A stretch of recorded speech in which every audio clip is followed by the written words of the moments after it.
Hello student, चलिए शुरुआत करते हैं एक क्वेश्चन करना जो कि जी एडवांस 2025 में आया है। और कहीं ना कहीं पे अगर मैं बात करूँ, सेकंड पेपर का क्वेश्चन है ये। और इसमें निकालना क्या है हमको, बेसिकली गिवन है as denote the locus.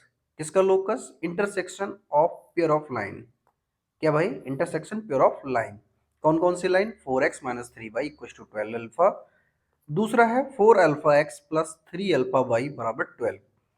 Alpha के बारे में कहानी है, क्या है कि ये नॉन जीरो नंबर है और एक रियल नंबर भी है। टी क्या है? एक टेंजेंट है जो कि एस की टेंजेंट है, पास हो रही पी कमा जीरो से और जीरो कमा क्यू से। क्यू के बारे में क्या है कि पॉजिटिव नंबर है। और हाँ, ये जो लाइन है टेंजेंट, ठीक है, ये पैरेलल है किसके? 4x - 3/2 इंटू बाई बराबर जीरो। जब कोई लाइन परपेंडिकुलर होती है, पैरेलल होती है, तो उसके स्लोप की जरूरत पड़ती है। तो चलो ठीक है, इसको सबसे पहले इसी को सॉल्व कर लेते हैं। तो 4x बराबर क्या आ जाएगा? 3/√2 इंटू बाई। तो यहाँ से जब मैं सॉल्व करूंगा तो क्या निकल के आएगा? 4√2/3।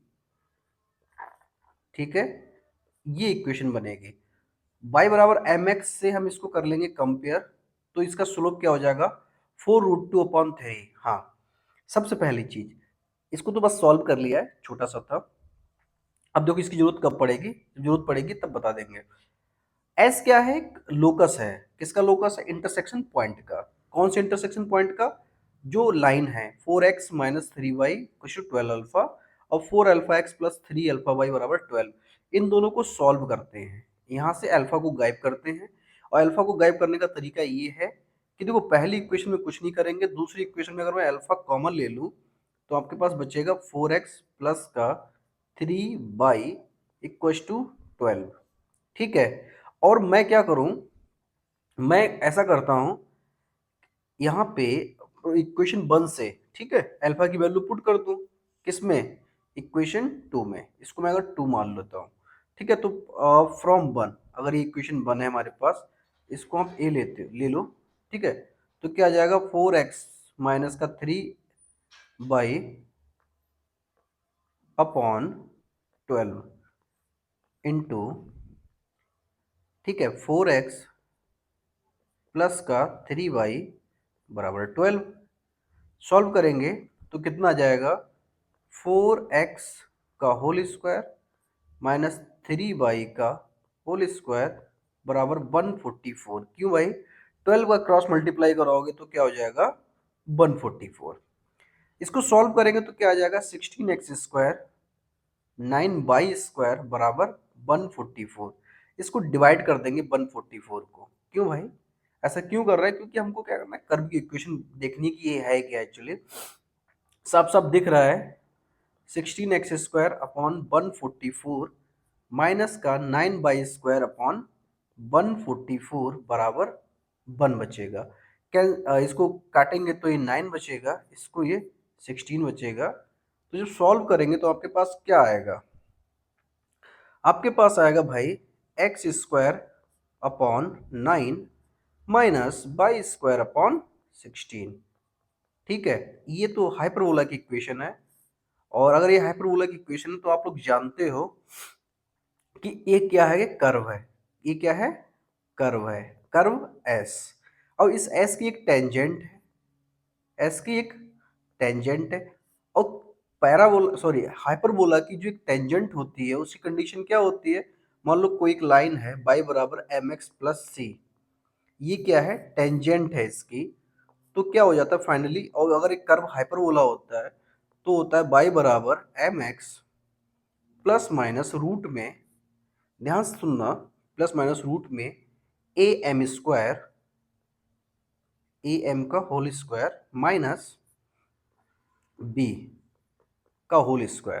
अच्छा एक चीज बताओ, अगर मैं इसको कंपेयर करूं तो कुछ ऐसे लिख सकता हूं इसको। हाँ, बिल्कुल सही। ठीक है, ये क्लियर है कि नहीं? इसको मैं दूसरा कलर दे देता हूँ।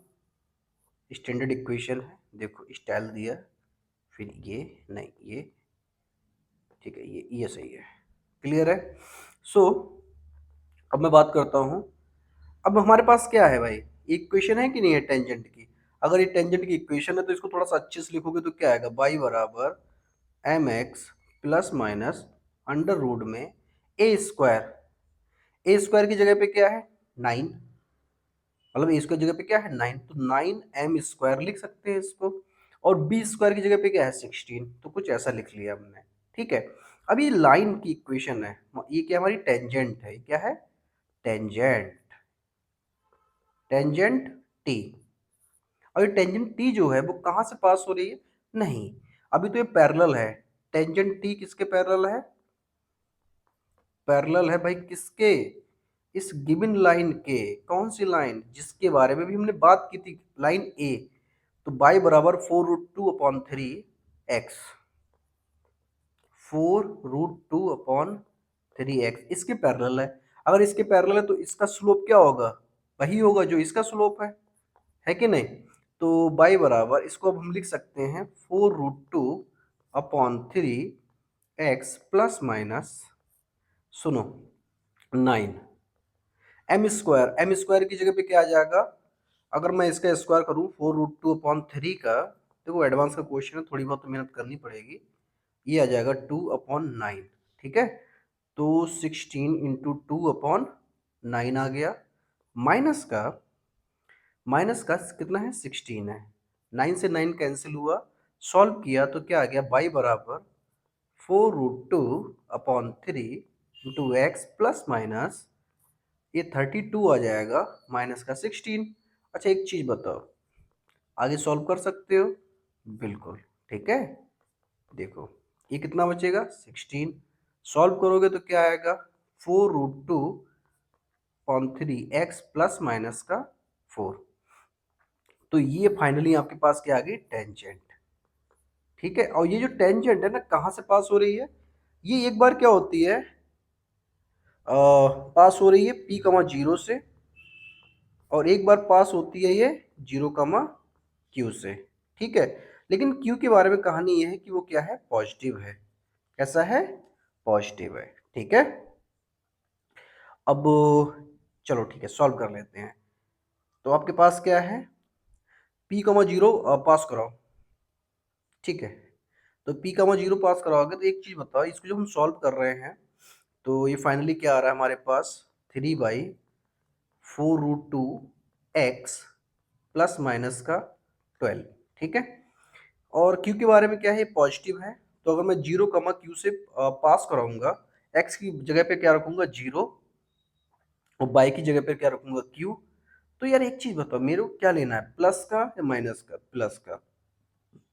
तो बेसिकली मेरे लिए इस इक्वेशन को दो तरह से मैं लिख सकता हूँ, एक तो कैसे लिख सकता हूँ 3y बराबर 4√2 इंटू एक्स प्लस का 12 और 3/4√2 माइनस का 12। अच्छा एक चीज बताओ मैं इसमें जब 0, P पुट 0, Q पुट कर रहा हूँ, इसमें इसमें पुट कर रहा हूँ तो क्या आ रहा है, अगर मैं बात करूँ ये Q है और ये 3 है और ये 0 हो गया, ये प्लस का 12 है, तो यहाँ से Q की वैल्यू क्या निकल के आई 4। बोलो हाँ कि ना। और यहाँ से अगर मैं बात कर रहा हूँ यहाँ पे ये 3Q है, ये 0 है, ये माइनस का 12 है, यहाँ से Q की वैल्यू जो आएगी वो माइनस का 4 आएगी निकल के। ठीक है, अच्छा इस वैल्यू को हम लोग एक्सेप्ट नहीं करेंगे, क्यों, क्योंकि क्वेश्चन में कहा ही गया है कि Q कैसा है पॉजिटिव है, तो ऐसा नहीं हो सकता। तो Q के लिए पॉजिटिव लेंगे और P के लिए माइनस ले लेंगे, क्योंकि P के बारे में कोई भी कहानी नहीं बताई गई है। ठीक है, अब ऐसे लिख सकते हैं। अब ये पास किससे करा दो इसको P, 0 से, तो इसको ये क्या आ गया 0 और ये गया 4√2, ये क्या आ गया P और ये 12। तो P की वैल्यू क्या निकल के आएगी, एक मिनट मैं जरा देख तो लूं। हाँ भाई ठीक है, तो इतना सॉल्व करने के बाद, ठीक, एक मिनट को कहीं भी गड़बड़ तो नहीं है। देखो आपने Q बराबर 0, Q से पास करा है। पहले पॉइंट देखता हूँ कहाँ से पास हो रहा है, बात तो सही है P, 0 0, Q से P से। ठीक है ठीक है ठीक है ठीक है ठीक है ठीक है, कोई दिक्कत नहीं है। मैं वही सोच रहा था कि यार पी की वैल्यू पता नहीं पॉजिटिव आए निकल के या नेगेटिव निकल के आएगी। ठीक है, तो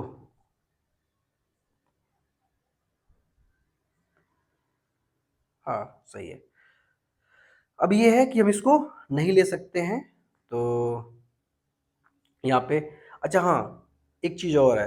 अब वो सेम इक्वेशन किससे पास होनी चाहिए? पी कमा जीरो से और Q comma zero comma Q से। तो एक चीज़ बताओ, अगर मैं एक ऐसी इक्वेशन लिखता हूँ जो इससे तो पास नहीं हो रही है, लेकिन सिर्फ इससे पास हो रही है, तो इससे सिर्फ पास होने वाली इक्वेशन माइनस वाला होगा, होगा कि नहीं होगा? और इससे पास होने वाला ये पॉजिटिव वाला होगा। तो बेसिकली मेरे को लेना क्या है? नेगेटिव वाला लेना ही नहीं है। क्यों? क्योंकि ये जो सेम इक्वेशन है वो किससे पास होनी चाहिए? दोनों पॉइंट से। ठीक है, तो मैं नेगेटिव वाला ले भी नहीं सकता। अभी मैं यही सोच रहा था कि यार मैं नेगेटिव वाला क्यों नहीं लिख सकता। वो इसलिए नहीं ले सकता क्योंकि वो सेम दोनों पॉइंट से पास हो रही है ना। एक तो कहाँ से पास हो रही है? पी कमा जीरो से, और दूसरा जीरो कमा क्यू से। तो साथ ही साथ उसको दोनों पॉइंट से पास होना पड़ेगा ना। तो इस इक्वेशन को ही हम नहीं ले सकते। एक मिनट, ठीक है, इस इक्वेशन को ही हम नहीं ले सकते। क्यों? क्योंकि ये क्या होगा, p कमा जीरो से तो पास हो रही है, लेकिन q जीरो कमा क्यू से पास नहीं हो रही है। हर एक पॉइंट का ध्यान रखेंगे। यहाँ पे अभी मैं सिली मिस्टेक कर देता। तो हाँ सुनो, अब ये वाली इक्वेशन किससे पास हो रही है? p कमा जीरो से। तो वैल्यू पुट कर दो। तो 3 × 0 बराबर 4√2 इंटू पी प्लस का 12, और यहाँ से वैल्यू निकालोगे p की तो कितना निकल के आएगा? माइनस का 12/4√2। ठीक है, तो ये कट जाएगा तो माइनस का 3/√2। क्लियर है कि नहीं? अच्छा, हमें वैल्यू निकालने हैं p और q की। तो p की वैल्यू माइनस का 3/√2 इंटू q की वैल्यू कितनी भाई? 4। तो इसे जब कैंसिल करोगे तो ये बचेगा 2√2। कैसे? 4 को हम लिख सकते हैं 2 × 2, इसको लिख सकते हैं √2 इंटू √2। हालांकि ये बताने लायक बात है नहीं, ठीक है, लेकिन फिर भी मैंने बता दिया आपको। ठीक है, तो फाइनली वैल्यू क्या आ गई? माइनस का 6√2। अच्छा, एक चीज याद रखना, जैसे भी मैं जहाँ पे गलती में करने वाला था, हालांकि मैं थोड़ा सा मैंने ध्यान नहीं दिया, और हो सकता है कि आपको भी ये चीज भूल जाओ। पॉइंट के बारे में बताया गया है कि जो टेंजेंट है वो दोनों पॉइंट से पास हो रही है, तो वो दोनों पॉइंट से पास हो रही होगी। ठीक है, तो उसके साथ साथ उसके दोनों सोल्यूशन होंगे ना। मतलब एक्चुअली क्या है कि अगर कोई पॉइंट किसी टेंजेंट पे लाई कर रहा है, साथ साथ दूसरा भी लाई कर रहा है, ठीक है, तो दोनों कंडीशन को क्या करना चाहिए? एक साथ सेटिस्फाई करना चाहिए। ठीक है, बाकी यार समझदार हो ही यार, बहुत कुछ बोल दिया मैंने। तो ठीक है, आई थिंक समझ में आ गया होगा क्वेश्चन। तो थैंक यू।